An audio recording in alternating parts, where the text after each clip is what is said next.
mi yalta goto sokatala parce que Mamadi Doumbouya e Alhaji Mamadi Doumbouya yo favelo Alhaji Mamadi Doumbouya parce que neddo so wadi ko weluma ha ko ya teddi onon on teddinta laamu on jabata kadi nande ko wolte ko on laamota ko laametake e innugol do Allah ara yo Allah aru menen go si Allah ari mede welti menen nyande o meden noddi Allah chaque jour meden noddi Allah meden tori Allah Allah ta pullo wari meden tori Allah Allah ta pullo toñe meden tori Allah Allah ta pullo nange meden tori Allah Allah ta pullo may wara pullo laamotako kono woni kadi problème mo kono woni problème mo on laamotako laametake on nantodirtake kadi ara kadi ko yaltugol wala fenande mais yido soso e toroto ko no wala inde amen jokke don mena meden andi jikku mongu na fiye ngandindira de ngandindiri jokke toro sokko menen min d'ailleurs je vais dire aujourd'hui j'ai produit l'un des plus grands artistes on fami de la Guinée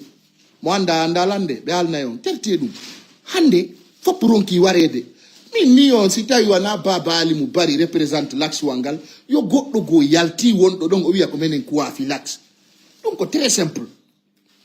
on fami min ko mi woli kon Doumbouya fop mi do asimi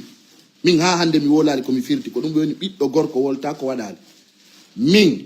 mi yenni Doumbouya mi yenni général Amara Camara mi yenni Djiba Diakité min be anda kadi mi firti mi wolta dum mi yennata mi sabotata si be wadi ko weltam mi wola mi wadi ko mettata mi wola parce que je suis libre de parler dum si metti goddo yonti wadi ko mi wada no kon stay ka bi pemma mi do fala pullo futa goto yalto darto Mamadi Doumbouya sur les réseaux 24 heures on tigiya feƴƴata ko ngara kadi ko Sénégal do wonda si fo no fota jodo ndara ci tay fop no fota si fo no fota jodo ndara o anda fo ko no fo wana gotum donc min mi do yidi on vrai do faala yo yimbe be ngandu koko won don pirande don ko feƴƴata non famine on wadata ko ba Mamadou wadali do menen men jokkata dabbo laamude ko laami be joni me woni yadude si tawi do metti goddo yonti ki pose démocratie ya yimbe be fo maya may do kon walla taw hon walla taw ande jokki Aliou Ba en kelli honto woni il est à la maison centrale na on fami no mo famondiri e français ma mo famondiri e amérique hondo Aliou Ba yalti prison ko so nano yido mai walla o nawni aron do kade wulli kinnagol fenande to wullugol bi nyannebe buy won do yimbe nyannebe vrai sitege onon ko vrai jikku nyanne jogido andi nyanne voilà le problème des sorcières nyanne jo aray ka ma o defane ko nyama aray mo gerde ma fiya may Alpha Condé wari en jangali o do kadi aray nenge watta mo gagno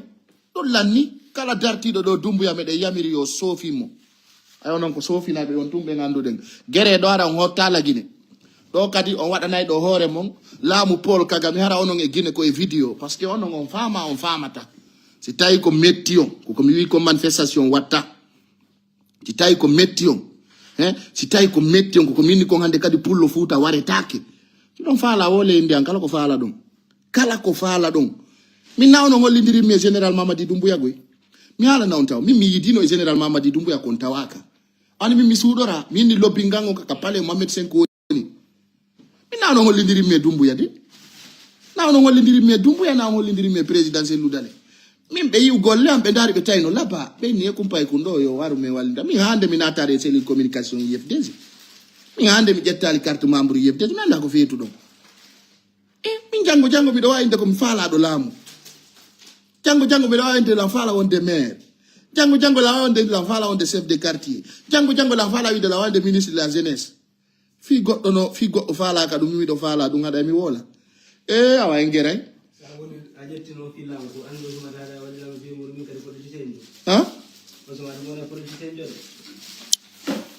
politicien on est politicien joker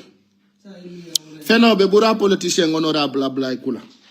fenobe benka politique be no Alpha Condé arta e dégaza Doumbouya honto dum fe'i fenobe benka politique be no yimbe be mobota ko kanka yawndara image jidi no laabi boy taw ndaynu jama on jaye ndaron mi do faala hande si tawi politicien jo wonɗo populaire no Guinée yo nodditi yimɓe yalta hande so waɗi ɗum min kellanayi on abe mi holla on image ji ɗin kanka miɗo faala politicien jo wonɗo populaire par ce que i manifestation ji force vive ɗin télé Europe ka ndaare hande ko feƴƴi kon kankan par ce que mi nami waɗi ɗum hande yahe kanga wi'a goɗɗo meeɗa mayude si tawi no leader jono Conakry ɗo mo mi wata jokkude noddite ka capital ɗum Conakry ɗo wiyon awa jo ayo nodditiɗo manifestation ji buy jama on yi ɗum ɗon hay bareru yaltare ko ƴettugol pay ko yimɓe innocent ngoy koye anda hay fus par ce que bobo no yurmi portoɓɓen inni protéger pay koy protéger ente ɗen hande on yaali moko bano yalti ka laksi ɗon yimɓe ɓe ronkani on ko yimɓe ɓe wona warede ko men ronki ullanni onon ko no waɗɗon onon ko no waɗoto on ɗon hulɓiniye non min mi hoolike jama on ko ɗon woni criminel ɓuri Dumbuya he ko il faut que encourage a yimɓe ɓen ɓe yalta ɓe manifesto ɓe bonna laamu ngu laamu ɗo noon ngu bonata sabu mum ɗon c'est fini kala mo rali yaaki moɓidiri ɗo yimɓe yo ɓiɓɓe yimɓe yaltu darto pinka on ala fusi rien sina hunduko ɗum lanni c'est fini donc noon min mi yiɗano waɗen poɗodiro son jaɓali jokkon min miɗo jaɓi Jessi Vandi kono noon ko jel soduno ɗon mi ko wonduɗe fewno de wi ɗon hiɗen wondi ko jel sodno ɗon mi ko jel sodno ɗon mi miɗo andi sa transfert ay joueur joma woni siko Paris o iwrata woni siko Barça a wawa andude ko jel o transférira ko jel sodno ɗon mi on sodno lan 100 francs kami piya ɗo fewno CNRD ari ko jel contribuant ɗon mi ha hande ko jel yoɓan ɗon mi location ko hande wiyaton miɗo soda on fami ko hande wiyaton miɗo soda parce que y a des gens qui ne comprennent pas kono woni probléme mon ko ɗum mi wi hande kadi pullo Fuuta waɗetake ɗo e intérêt goɗɗo fulɓe ɓe ronki on yay ɗe balɗe ɗo kadi rewɓe no yalta rewɓe noon sonnaɓe bus yalta ka axe wal ɗo kadi nanon ɗon noon konguɗi ko nde ñande andoton sonnaɓe ɓen buyɓe parini goɗɗo dari anniyeji oɗo o signalé la page ɗum fof ko fenande hey mi gerdi ɓurɗo on mi gerdi e groupe Alpha Condé ça c'est l'état onon déjà ko en opposition hay fo on ala mbuuɗi on ala moyen on ala feere on moƴƴa annuye ɗo wala signalude page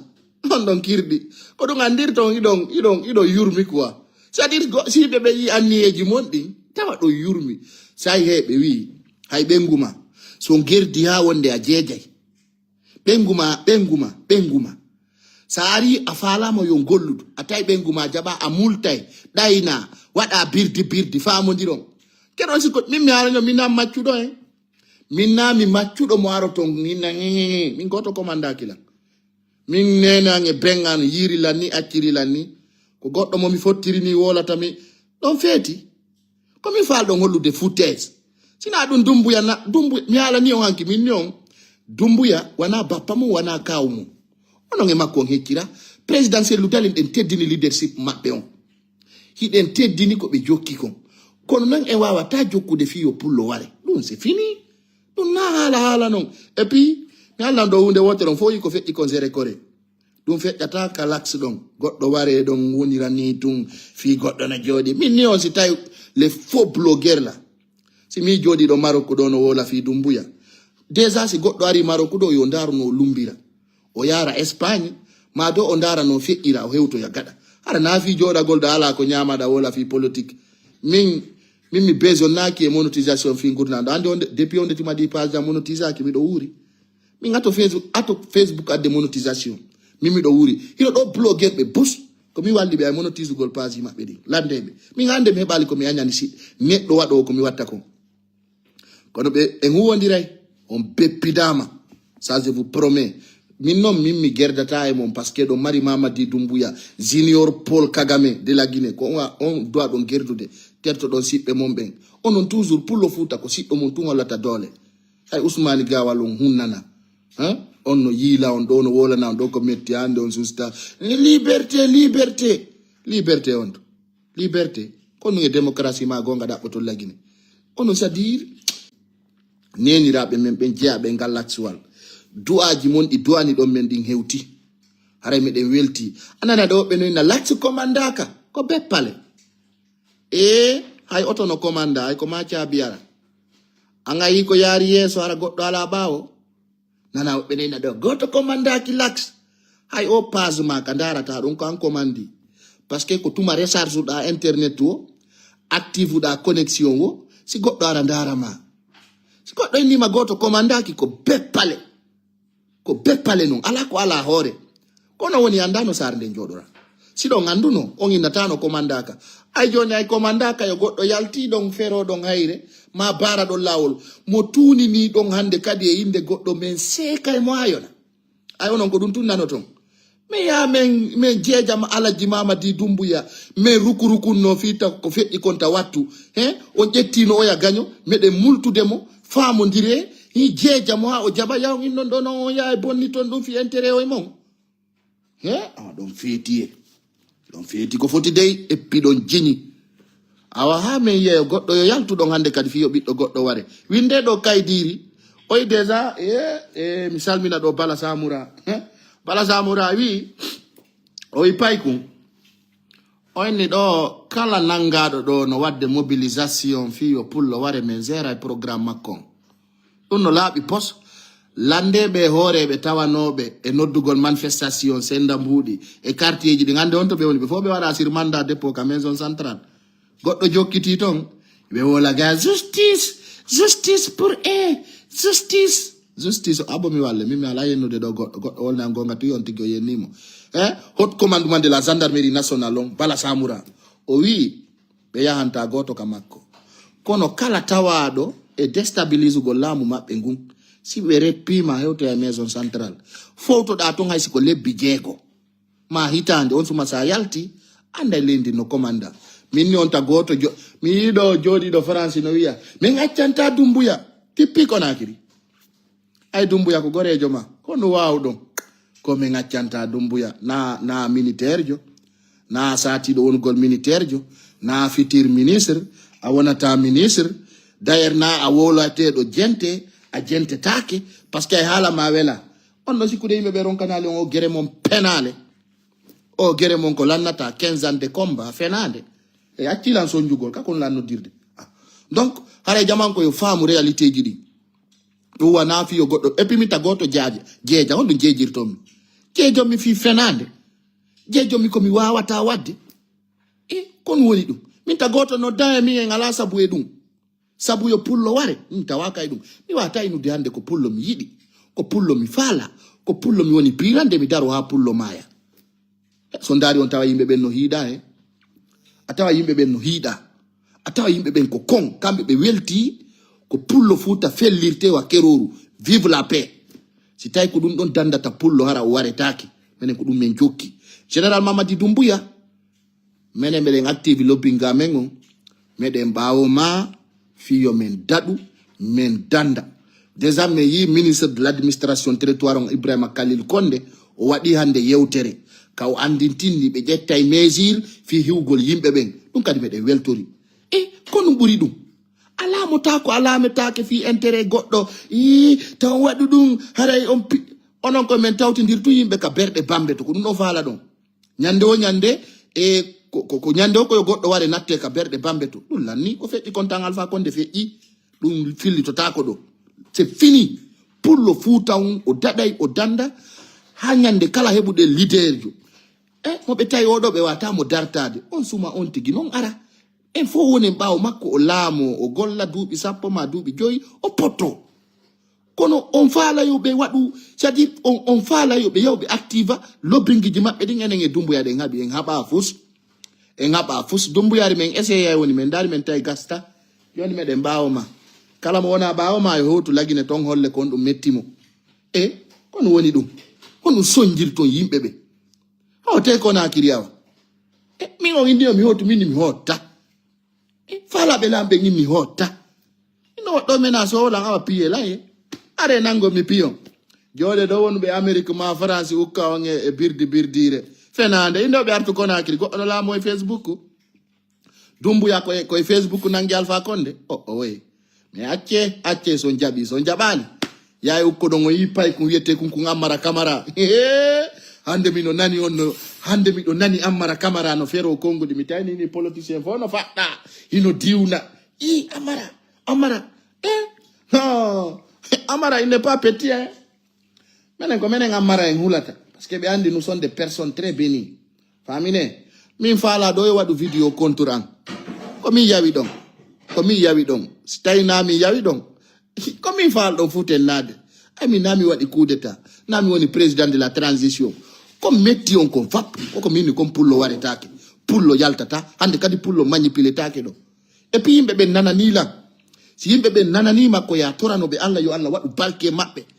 mi torki Allah fatiki Allah yo Allah hisin pullo e nder laamu lagini hisina mo okka mo porgal e dole torki Allah fatiki Allah ko fe'i konta wattu mi fala kay ande kadi mi yidayo pullo ware ko wela tammi kon fop ko wela tammi kon ko yo pullo dadu kono enen ko yen wallindir ha maayi hay chulaji din hay kulle den wananon ka burure hay keroji din wananon yarata hay dammi din wananon di yarata hay kulle wiirayde de nanon de yarata enen ko yen wallindiri tande kala ware den ko le combat continue vous avez trahi les morts kombo wadi habe mai ko fiyonum be mayani onon toujours ko warabe ben to mijitoto don fi mum o mijituta ko fi warabe be ay ben don mai ko jelna ban don nene mabbe ko jel assist dombe ande Aliou Ba no soka ko contribution on wadan don Aliou Ba contribution on wadan don Aliou Ba ande Aliou Ba nangama bengu makko nene makko fo no ande est ce qu'on walliti kebe acce yo taw memmina ni bi doy vacances mi dawul non mi bernde nen gasata mo janaaw mi huda yon kuddi bini ma cellal tamati voilà ko do wonder ton buttu wada lendi jamam buttina yeyobe yeya gollobe golla mene mede ngarde jawle ko bonna ko dun don bonnama goddo ala fere maybe mayi kon ko fi to be wi ko goddo darirta hunde ko fi yo faamu na fi yo luttoyido ki kalare egoisere ki kalare nde puri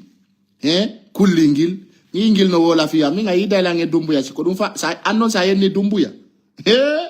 nyande ka ara ayaru bere ha sulda parce que ango mi halante parce que mi do andi ka saltejo mi wolante al hara awolu dumbuya ko boni kongol gotol stay ka ibemma kullingil puringil ko ami woni wolande sa yenni dumbuya sabuan awa sa tipiko na kiri awalo yaki maison centrale ko mi bariru mi halante dunde min kona kiri don mi jotto do mi jonna ordre et puis l'axe de la démocratie donc sa nati donc a yenni dumbuya sabu min pay kun sare ma yenni bala samura sa walo ta ko maison centrale ko mi bi babba parce que ko yawre wonda mo hollu dange Mamadi Dumbuya on heccira gorejo manon sta yida gordi na figiru eskoro yagal ko si min ko hollindir lange Dumbuya ay uno wida ka diaspora hida chowto be nyanata parce que fu yanda ka nagge be wi dewora e di rassaji ma lubu dida ukko yimbe be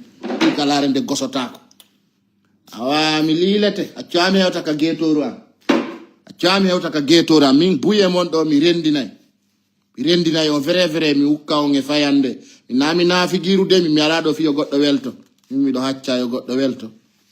welti do moni don fo no fota mi hala ni non yo labangon mi yo labangon terre à terre ko yimbe wolata do fonso fansare fenande c'est fini menen ko minen jogiti raison kunna hore yennidiro ko dum gayno don nima yimbe sularde yare bini o e mon uttino bernde mon kala fenando on pay ko sare no piya o bepp en santé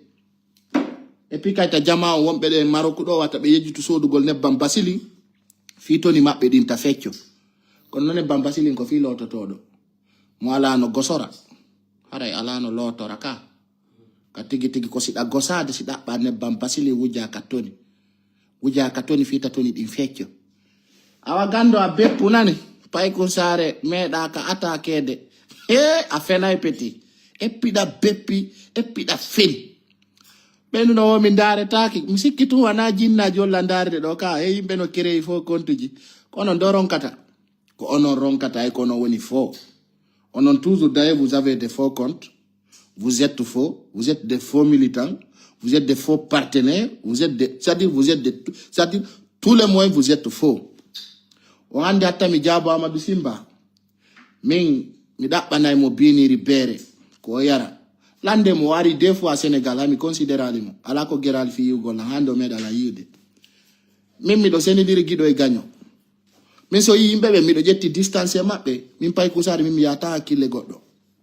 min miɗo andi simba wonta giɗo on na o giɗo am ko kanko tigi arta ka page am min hande o yiyallan e page makko ka jamais plus jamais ɗo yiyallan e page makko min miɗo andi kile mais min mi jabotako mo parce que ko ɓenta kom bareru ne andu e balcom ko tuma ndu cuyna o si ndu hekka tu comprends sina ɗum kanko o ari Dakar deux fois o nana la o ari ka live ji an o jeejaylan yaw ndara ɓengu an minni non jamais plus jamais parce que min no wawɗa o mi ƴetta e distance hakkunde men mino woodi yimɓe ɓe mi ignorta ande o yila e page makko mi fus mi bonnamo mi wolamo ko boni na o bengan o wata la wajade d'ailleurs wona responsable tu vois donc ko wolta ɗon kon fof kanko e Dumbuya ɓe heccira o ari deux fois Dakar ɗo hande o meeɗa la yiide wala mo noddal ɗo o jeeji walle la miya pay kusare o arna ka concert abi fata ko hay mi se kali mo yitere o ari ka biti kamen hay mi se ay o yiya Allah min se ngaɓi hande ay goɗɗo majjini mo sina mi faabi mo gaynta woni ka réseau ɗo hande si mi yon no waɗa vidéo ji no innalan goɗɗare lan kirda parce que mo andi min hay mi calculamo lande mo laabiji ɗiɗi ɗi wari ɗinta kara hande si min yiidi jamais meɗala yiide ko hunde wonde clair min nami weltinayɗo yimɓe min kala pullo mo yiɗa ka page an ɗo andu ko pullo wonɗo digne pullo anduɗo gonga pullo anduɗo réalité min faami e famalɓe yo jooɗo min ɗon kala blogueur jo immiɗo ɗo n'est ce pas wi kañum no faala noddude guere lagine fiyo yimɓe ɓe yaltu manifesto yonti guinatu Conakry ɗum wana fi Mamadi Doumbouya non ɗum wana Mamadi Doumbouya arta e pullo no warede sen wakkilaki collaboruɗen e oɗo continue e pullo no warede c'est clair ko hunde laaɓude na en jaɓu enen sondu wo tawi eɗen e perduɓe no hulɓini no kaani c'est pas quelque chose de clair on faami so ndaari hannde ko yimɓe sappo kereyi ɗo fof kontoy no yenna kono ala probléme ɓe fof kadi ɓe weltana si ɓe faami haray lanni donc haray koye jama on faamu min esprit yan on ko esprit tabutuɗo woda ko hulɗen sabuna goto dimbata en on jikkini ke noon jikku bongu kala wolan ɗon gonga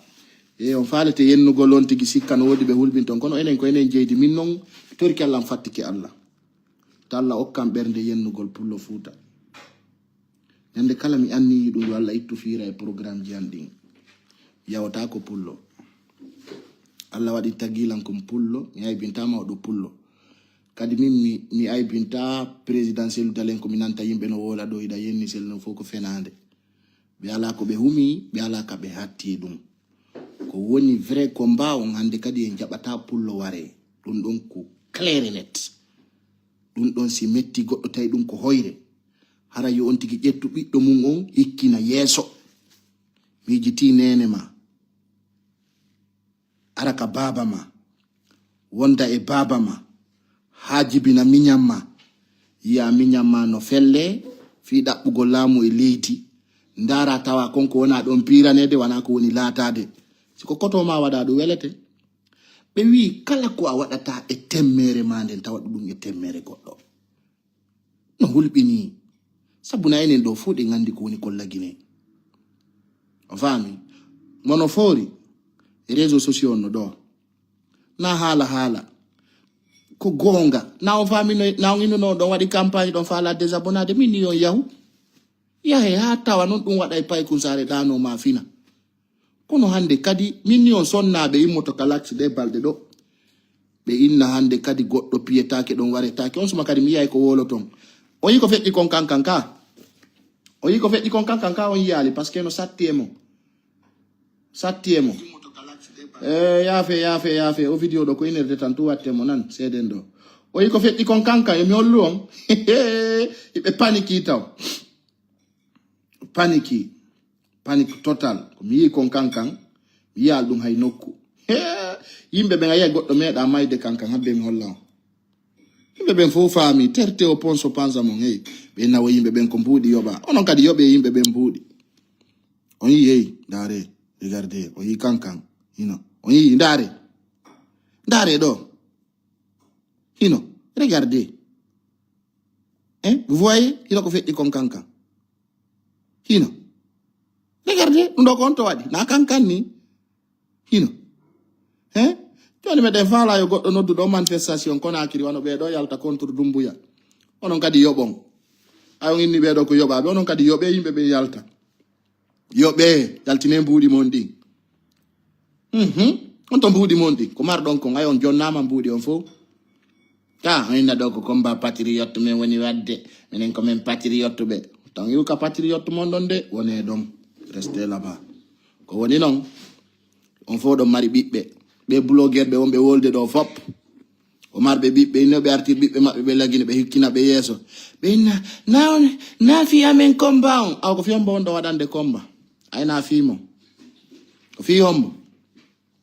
Jono do wadande gere. Ko fi ombo do wadande komba awa. No menen o komba ko me do wadde wana fi amen. Ay na fi mo fanke de jon hokko ombo hundukoji mondi. Puttina non jama o men ronkingi hala wingi lannata. Ko onon on sansata.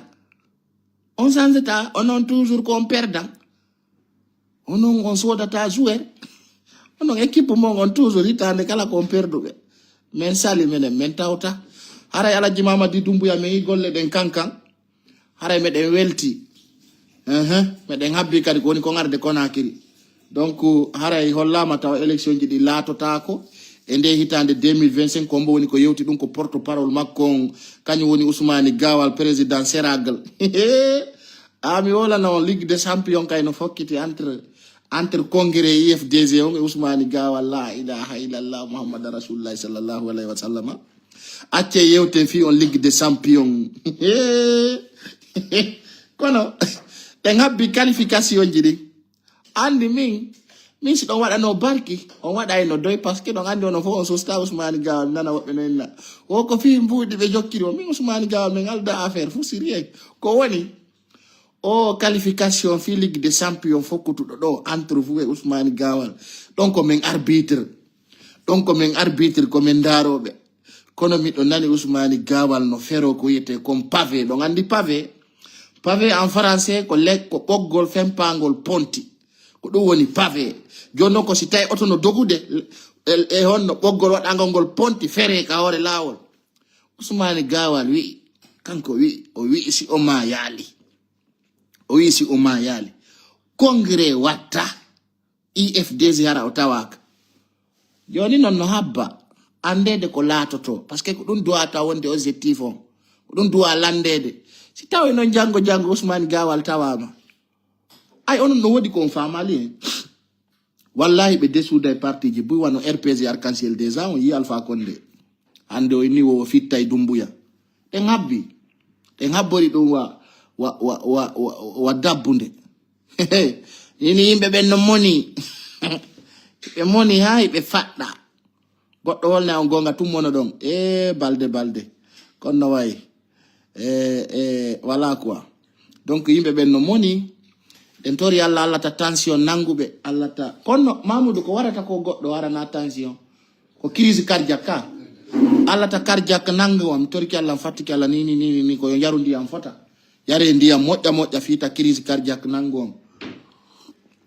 ido moni do mari tension Allah ta crise cardiaque nangu nodde médecin be mom ils vont être à vos côtés haray pay ko sari man do wi vive Alaji Mamadi Dumbuya fi yo pullo futa dadu wata ware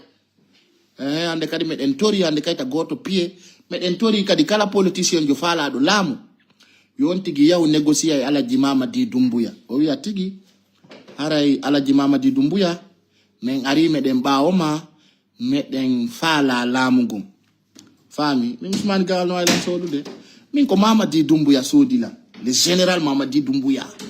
le chef suprême de l'armée ko on sodimi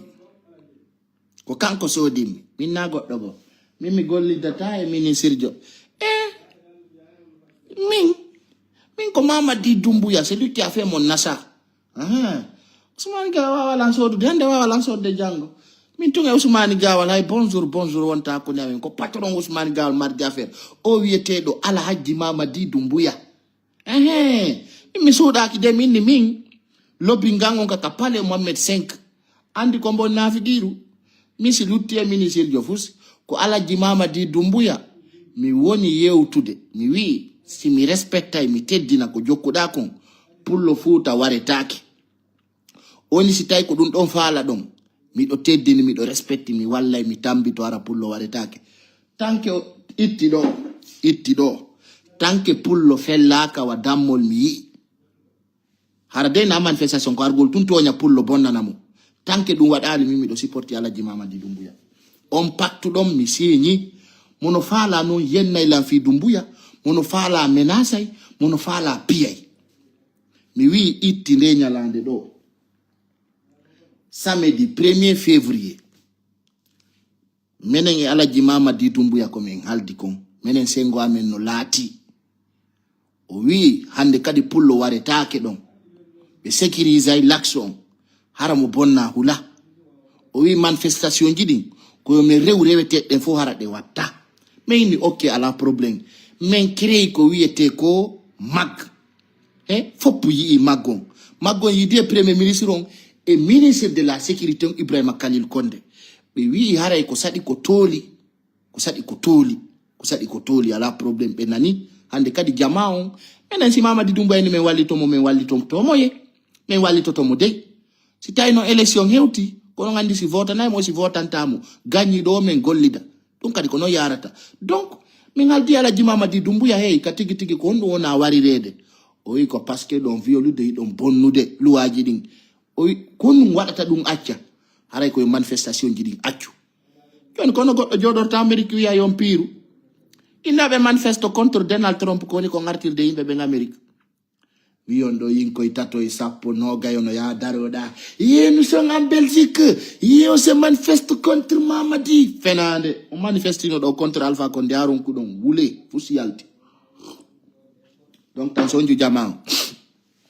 ara yande kadi be welti on yata pullo no warado ndare depuis le 6 janvier on pullo no piedo on pullo no nanga on pullo no wara on pullo no détruisa non donc l'objectif est clair Alaji Mamadi Doumbouya min pay ko sare mi wi tanke da dande pullo ko en goto tanke da dande pullo tanke kalamu ma pullo waraka tanke pullo mo bonnali nangetake wallahi à partir de 1er janvier 2025 mi do bawma e dum mi do teddini kala kay non tawdo dum no metti dum mi konti gi tonyuma sa nangi mo mi wolata si mi woli kam mi wonanta haray ko dum woni der ton mi falano wadugo lo video do andin ko lon taw mi do jang haray katigi ko jokkuden kon taw ko fino dandiren dande yimbe memben enen na lagine fo won den pirande wata pirande lagine fo parce que ngaynanta lagine fo goto wata boycottude mank andi ko mbo wata boycottude dum ko jodi do taw lagine woditi do faabota ko wuro he ko wonda Europe ko nyamete hoyto wo si tay ko appel video nodduda mi wata hawtude ka ko fenande ko yiduda série ma o ko yiduda baby ma si tay baby ma no Amerique da Afrique fi mo sofinde chicken so nyami to nga haray ga wola ne be ngutiti be magon do be tippi ko na kiri enen ko dum tumme wi be na hala du ka buy ala ko manti macca mun dongal no fawa haray den tori jeji be kambe wibe ben Doumbouya ko fo na vrai haray den nodditi be ko na kiri ko sadi mabbe ko toli e hore teddungal e needi be hewtu ton on suma be anda ko kambe woni e fenande e stay ko me ben ko na kiri woni e fenande ko non to woni der to na hala e dudungi hande kadi ko praticon kala wido ko wada kon ko na kiri ko fenande haray den nodditi on tigi yo aro holla en gonga kan ko do wadi bimbi mi wanno video kam yandi tinni haray de landi jama on kombo ni leader jo dar den tawde leader jo hay goto ala ko na kiri fe on do sina Mamadi Doumbouya onon don jodi ka peyiji mom do nyaamude don walade don doginde otoje mom hidon yeli yo bibbe yimbe be yaltu ware fami donc min ko ndo tumi fala on yewtude mais wona mone hay goto kono men ronki warede nden la politique politicien c'est terminé odo il faut nous parler là où tu vis no Maroc do moi si bien faut no ande kam modi do naka soudi donc voilà mi ngala mo mi soudo goto mi bonna mi nyawlaki mi wujja donc tout va bien wala ne tumbe wonbe mi jade don penali aniji bon diare ko be reno fota parce que no hersinani moko ba fami fenande, tu vois.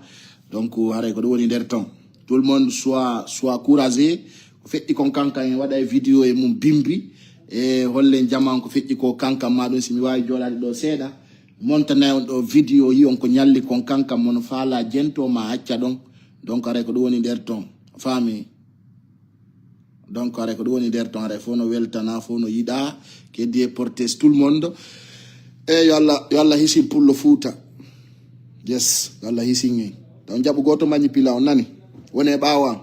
don bawan ka je vous adore non dare mi woli tout l'axe wangal accepté direct beni ko pay ko sare woli konko gonga de ande kadi ta en jabu wallindirgol ha mayi arana Allah wari donc are ko do woni der ton France malla ngandi dum no dérange be buy satti e berde mabbe den no bittini be moni ko don acca hakke ko gonga kan woni ko tora haray nenirabe men meden tori on duwa babirabe min jodi be ngal actual meden tori on duwa meden andi don duwa na de lan amina non de die be holli o bibbe mabbe be warata ki ande kadi fiyo goddo welta no franchement ndono welta onon ko welata on fo ko innugol jama on yo yimbe be yaltu ware hay onon wonon ton hay wonon lagine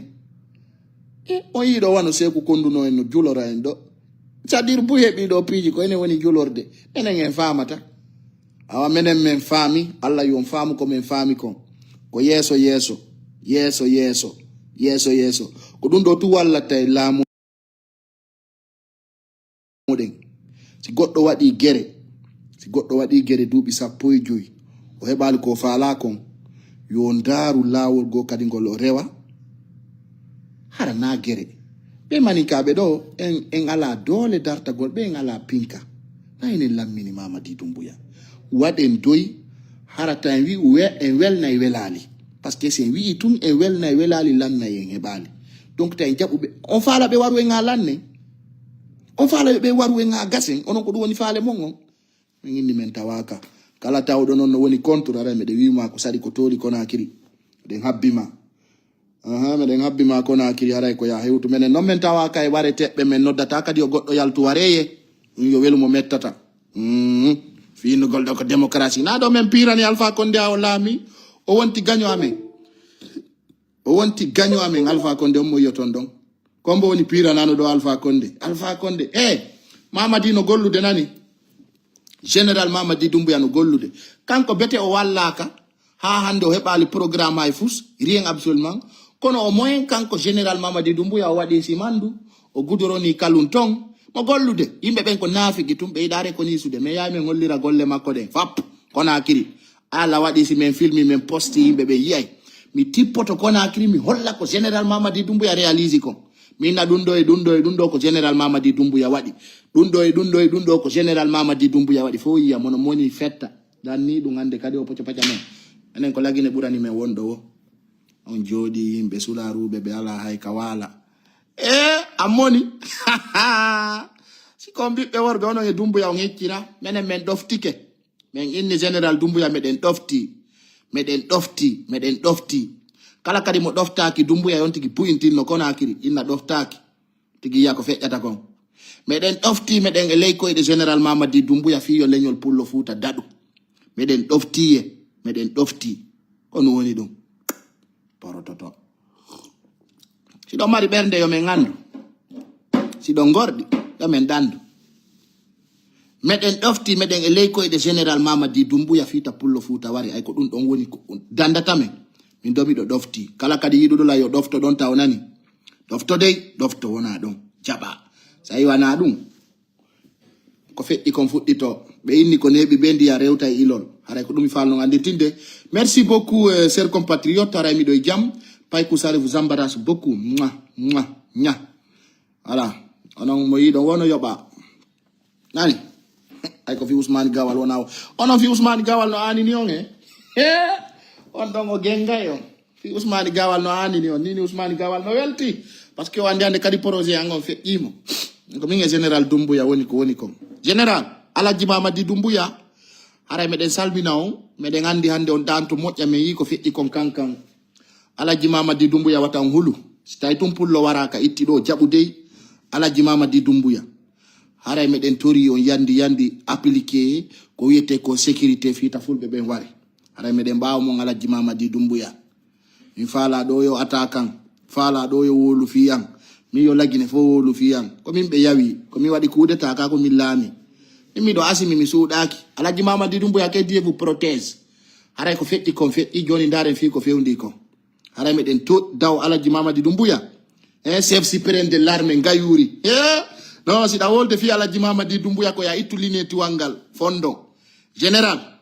haray meɗen jeeji on de hande kadi tafulɓe ɓen ware few ɗum lanni donc o yi yimɓe faalaɓe yo yimɓe ɓen ware ay ɓe yiɗa yimɓe wonɓe ton ɓen ka o yi golle maɓɓe ɗen faami menen yawgol maison centrale ɗum lanni c'est fini donc aray ko wonɓe ton ɓe men woni darde no yaltira no woni noon yimɓe kaka prison ɓe wonta aɗa ka tigi on mo sali général Ammara Camara men yi golle mon ɗen kankan yi golle général Ammara Camara la ilaha illallah muhammad rasulullah sallallahu alaihi wasallam général Ammara Camara o jama lagino ronki o politicien o holli kadi kanko général Ammara Camara o haray goy wana sikke ko pellet Mamadi Doumbouya ko candidat awa meɗen habbi yo Doumbouya wana candidat ƴen meɗen habbi ɗum na yennidiro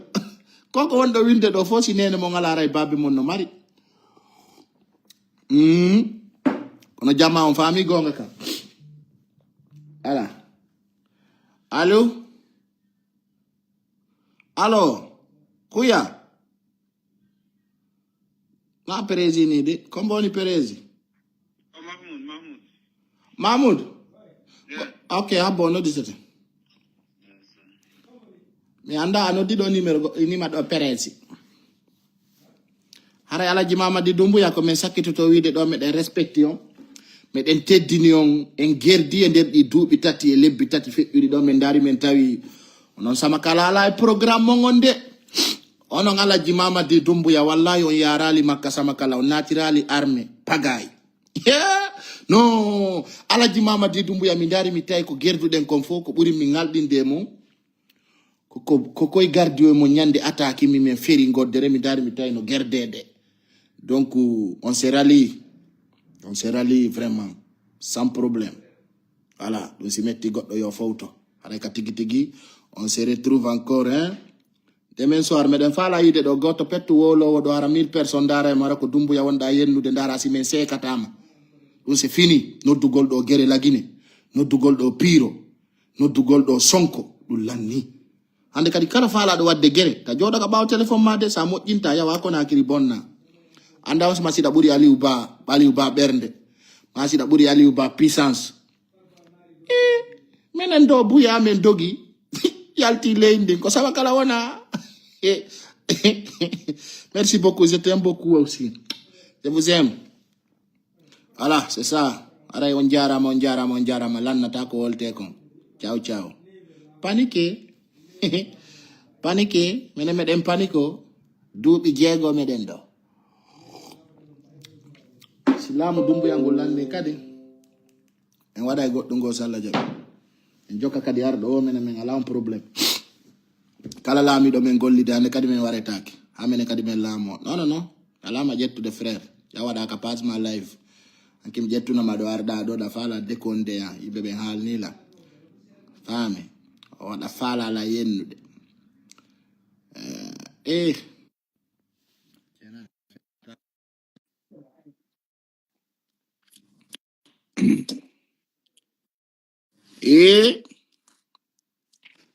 Oui, allô? ayo toy kana konte de yawɗa Mais Afrique du Sud lega. a ñama ton ko weli yara ko ɓuuɓi La ñama ko weli yara ko ɓuuɓi. Et puis gano hokkini yimɓe mayde jangol Europe to menen yimɓe e ley ko wuli e ko ley voilà ko nangue yalti ɗum foti maɗo ƴakka ɗo spaghetti non firit ok menen min ñama ɗo ñameteji Nelson Mandela ɗi ko hakkilagol yo Allah reno amina fewna laaɓi ɗi dandan bone accident avion jeɗe Amina. Ndara non de avenue de wadde troublanye di kamul lo bi ni mo ya. C'est pas évident. Yalla dam don problème dum. Amina parce que men jawi de avenue di troublanta ko la ilaha illallah 20. Yalla dam don dum. Kele ton pelle den no dudi nek fo. No andi ni fede onuma doga o duma naki quoi remo ya. Ah ok. Guarani. Janvier février arène oni bon quoi. Ok. Kono no fe undi te cité jidi. Nini ko fewndi ko mi kon kankan wi goto ma yale. Ma famille telen kankan to moƴƴano. Yo waɗe ɗum. Alors ɗo joni min fuɗɗi kalde fi politique o tuma mi hooti harakkil kin jooɗi ke jottike wan kadi ka yeeyaɗo ne amin minen ɗo min nanoma min jonnama mbuuɗi amin simi anni fala kalde fi politique ni par ce que sa jonnama mbuuɗi yande yaljinayɗa andi ka accuɗami ta yejjitan fi Allah fi Allah ma fi Allah mi ɓennino ɗo mi jonnama mbuuɗi mi ñaami mbuuɗi kono mi yeeyi ɗo koko mi heeli fof hay seralla mi hewti kono mi hewta Allah guineka aduwano yaada simi jonnano mbuudara mi hewtino la guine ko kono andi min probléme o si tawi goɗɗo jooɗi ken ni aljim no jonna mbuudi fi jokkugol CNRD no mais ara toñe ko hanɗon hatti ɗo wawi nde fof jonnama mbuudi ɗumana mais si tawi ko min yimɓe ɓen innata min mi corrompama ala kon tigi waɗali sacrifice e fiyo affaire combat surtout non min. Non mais c'est incroyable. Mais bon, heureusement, Wombe Ben Halde, il ne parle pas au nom de l'IFTZ, il ne parle pas au nom du président Selou, ni au nom de Hadjal Matou, ni au nom des responsables de l'IFTZ. Ko yimbe on les réseaux sociaux qui wono hala yenno gol yimbe masan ko dum non tunka ko non mais j'écoute pas ces gens là wala mais tota ko non ko algi ma fait une tournée là mais wadi do tournée fait d'Afrique do fo mais social ya de la Guinée comme ne nete jonna mabudi tous ceux qui sont en contact avec le CNRD hibeton ils sont là mais wawal na tude voilà ake nous managol mi ko minata yimbe be a hanki faamu halde mele mi famondiraka quoi mi ko minata yimbe be calmez-vous na arugol yennindigo réseaux sociaux à la importance et puis kala kadi kettuɗo direction min ɗo joni si pay ko sare o niɗo il soutient franchement mi haalino ɗum ok nini ayni a décidé à soutenir CNRD na CNRD foga ko ala Mamadi Doumbouya tan fuɗɗorta hoorejo. Ok, le seul conseil que je peux t'apporter en tant qu'ami, copie ou ton pet, soutiens Mamadi Doumbouya comme tu veux, mais n'attaque pas, c'est-à-dire, parce qu'il y a certains vont te pousser ici, tu attaques Selou Dalein ou tu attaques autre, il ne faut pas tomber en piège, donc quoi. Si fa woppe go ko woni yude do mi do woppe wonno be soutenir l'IFTZ du fait qu'ils se sont be basculi be yari CNRD to be jodade yennugol ala giselu et dum donc c'est impardonnable en fait c'est insupportable kala waddo mi vidéo ji mi goddo no wadi do non wawata répéter la même chose mi wawata répéter moi je prends l'exemple Asilo King wadi dernière vidéo mi mo makka o arti o wadi vidéo il a quand même insulté Selou Dalein grossièrement. J'ai tombé sur la vidéo et la vidéo c'est pas une vidéo artificielle ko vidéo mo wadi non j'ai pas franchement si CNRDI kon halle kon donc ils vont se méfier de lui kono Asilo King kanko ko IFDZ wonna mi wona ali hande IFDZ ko mi na série communication IFDZ mi jeya. Voilà. Min ko Selou Dalein mi yidi mi soutenu min namo mi IFDZ. Ok. Et min do ko min tamato ay ni do joni clairement que tu as décidé de soutenir Mamadi Doumbouya. Tu es libre dans tes opinions politiques, philosophiques, religieuses. Non, tu es libre. Mais comme tamato, n'écoute pas les militants argol o poussa hara finalement ko yenno je sakitorta. Ça va pas apporter quoi. Parce que yimbe te dit non faut respecter faut pigi di wali totoka. Moi je te conseille en tant qu'ami tu peux soutenir Mamadi Doumbouya. Je t'assure, je ne vais jamais te condamner pour ça. Comme tu es très intelligent. Non, moi je ne suis pas d'accord que le Guinéen on est pour le sauce manika forest. Je ne suis pas du tout d'accord. Yon no mene mendari mentai ko danda ta dun dongon ko sayi ala jima Mamadi Doumbouya vous êtes ensemble dada danda ko dun men jokki. Ok, Andy, c'est m'a dit de non est très complexe, parce que c'est un foot que c'est nation 6 non, c'est un 6 très large, hein. Nos jouti moya, nos yadi moya. Mais on aura l'occasion de revenir sur ça parce que ce qui concerne la sécurité d'une personne dans un pays, c'est que on a qu'on négocié. Doumbouya, CNRD, il demande plein de droits, sécurise le Guinée, de Kalako, wondo étranger, wondo à l'extérieur, wondo à l'intérieur du pays. Go to on négocie des filles en paix. Bon, ça on parle, mais nous, on sait tous comment ça se passe en Afrique. Si tu n'es pas d'accord avec le pouvoir, tu es persécuté politiquement. Nous, donc, on mais... référence à la Bepinde Imbe, à l'Amérique, oui, je comprends. Bah oui, mais c'est pas on va pas comparer des Français et Africains. Fion. Kerna Imbe wonto. Ouais, mais Kerna Imbe woni France. Quelle référence kondo? Quelle référence do me yali président on dissoudre do assemblée. Écoute, au dissoudre assemblée parce que c'est une décision personnelle, c'est une décision unilatérale, c'est qu'il a dissous l'assemblée nationale. Il y a une montée de l'extrême droite. À un moment donné, il fallait freiner ça parce que si on donc quand côté que mais non, Kokowoni, c'est très élevé par contre ça. Non, débat, toi et moi, quand tu rentres à l'Amicadémie,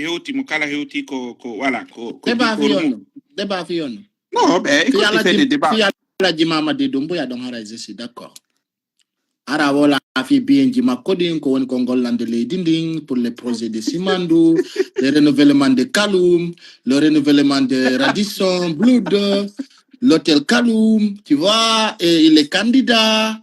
c'est bien, il est bien, à la Mamadi Doumbouya l'homme qu'il faut à la place qu'il faut. Tu vois, l'homme qui n'a jamais peur, qui n'a jamais tremblé devant les hommes tègres du pays, l'enfant du pays, Mamadi Doumbouya, son extrait de naissance, il a mais attends.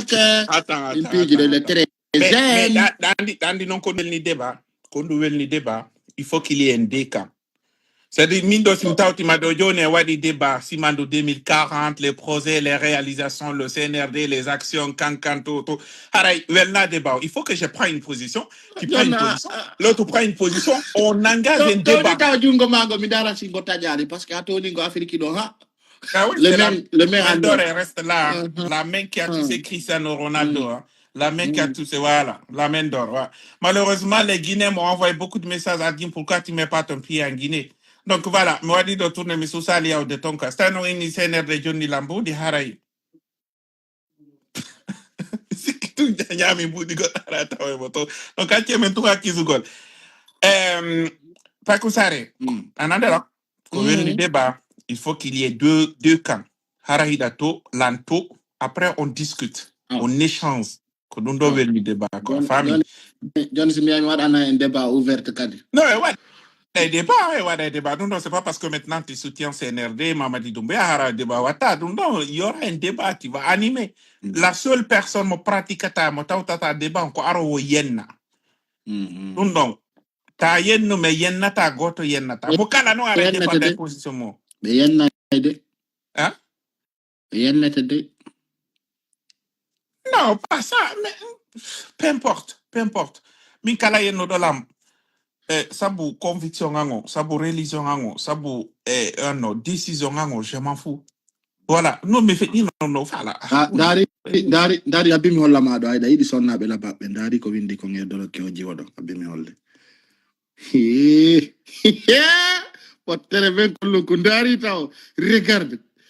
ce qui est écrit ici. Daru jorende il reste. Comme non, Aïdimo, si Aïdimo mi wallama, il reste. Mais c'est qui ça? Non, je vais. Oveli makawela. Ah, mingo. Oveli ma. La tala me anda miyan. Ok, Ovela ma joni accenno. Così no vela. Miyali. De gore le no mari budi sai ono rula e otto jenjane.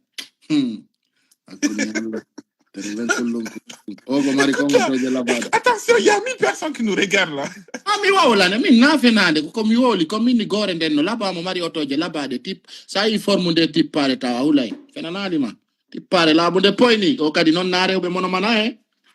oso fofi ta commande adna no woda ona wado ona wujoto do karité ne bankare ko si da fala mi walle ko windi non ka endi makko don ko il reste dum ko dumbuya Ah, ok, harim famali concept harim famali no mon. afama no fama e piji di Ah, o goddo windi do wose madame Camara. no kambe be andi ti pare la bale kono andi anga fi Attention, si ko bengu goddo fe ay attention. andi fanki bengu Attends. goddo ko No. ay ay fermi undu ko ndu ko bengu goddo ko mini ko ti pare ka modi makko buri wonde gorko ando no Ok, heureusement ka woni halde. Donc ara ah woti basi. min ko mi woli Zasim kere ko madan goddo min ko madan goddo min ko serious Min ko ndon mi sata madan goddo wakkile bana ala ko wadi jokkudo non silbatero no dudi dun no wala me ame football ton kono bengu goddo no ha men Silbatero euro ta ko de. ay bali occasion mo Attention, il y a des gens qui nous regardent ici. la jalde Non mais attends, il y a des gens qui nous regardent ici là, tu rends compte ou pas? nda so kere be yimbe no haja e ko gerata Alors, Dara no Maroko njalbinima, donc c'est bien. mi jalbay min ko mi jalbo on tigi na yade fu boy mbodi certo nen ko min original men nena me inal yo Allah waru men ko yo Allah wurnu barkina wur barka bobo am Oto Mamoudou, Mamadou Modani Mamoudou Goy. il est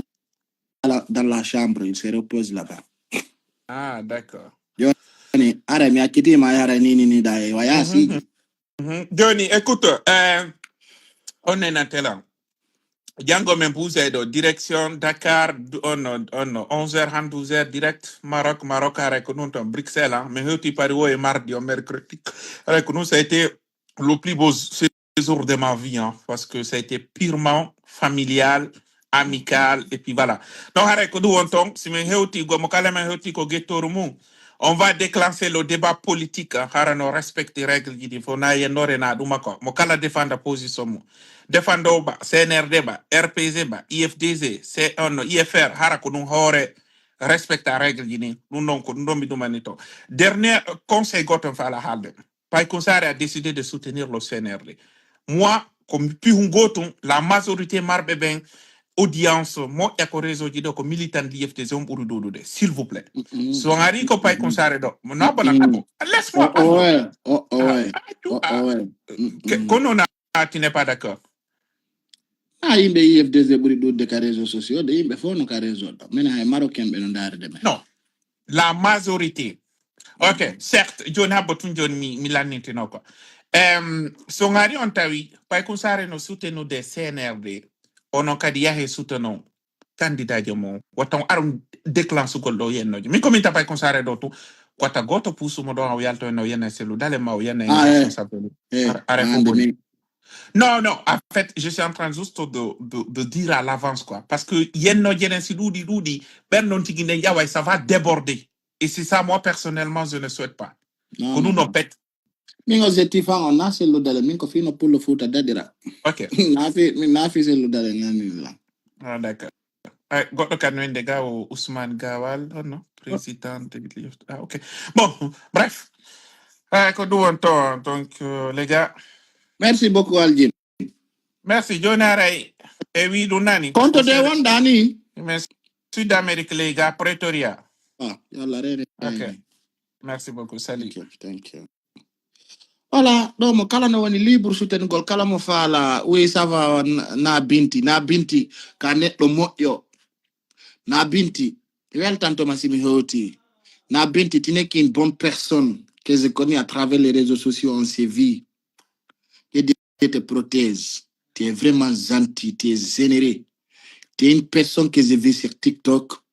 après mon arrivée à Maroc je t'ai appelé tu es venu Nil Doudala, franchement, canet de moyo. Ma binti l'ambico pour ma na ingra. Donc, que Dieu te protège, te donne longue vie.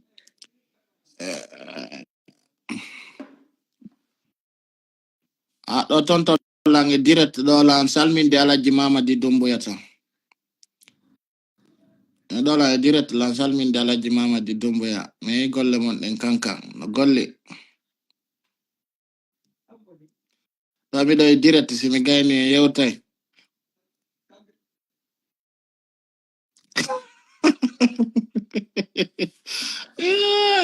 Hey, on ainde bernde de jogi don on walli nay. Alaji Mamadi Doumbouya on teddinay do ha Allah wada ko sati. So yahay o yaha. On fami kono odo en wawata gerdude o ono buri en dole fewndo do. Andi yimbe ben wela faminde. Min so yari no mi yarata non on daday dandon e bonko faal don kon. Kono so wi wana ko mi wi kon haray mi do humpa on watton. Min e wata gerdude parce que na plan goto jogi den vision ji men di na gotum kono e wallindirta ha mayen dun lanni mi sikki fo no wonani hande kadi e ronkama warede kono be wawata arde do inna en ko alpha nani ko alpha konde woni wolude hande mi alpha konde no wada article do no wiya il va venir balayer général Mamadi Doumbouya après il va récupérer son pouvoir hombo min mi fillito kadi déjà mi choisino dum mi sudora